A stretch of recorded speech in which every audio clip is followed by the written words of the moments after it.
বলেন আপু, কথা বলেন।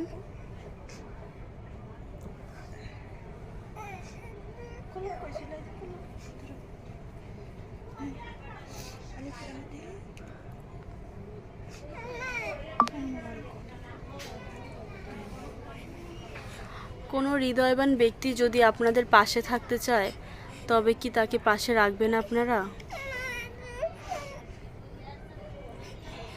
কেউ যদি চায় যে আপনাদের পাশে থাকবে, আপনাদেরকে সহযোগিতা করবে, তবে সেই ক্ষেত্রে কি তাদের অনুদানটা আপনারা গ্রহণ করবেন? হ্যাঁ, করব। এই যে যে আপনার মেয়েটি, এই মেয়েটি তো এখন কিছু মনে করবে না, হয়তো বা বয়স 14। কেউ যদি চায় যে হচ্ছে আপনার মেয়েটিকে পড়ালেখা করাবে, তার পাশে থাকবে সারা জীবন, কোনো ছেলে হয়ে যদি আপনাদের পাশে থাকতে চায়, তবে কি আপনারা তাকে ছেলে হিসাবে গ্রহণ করবেন? হ্যাঁ, করব।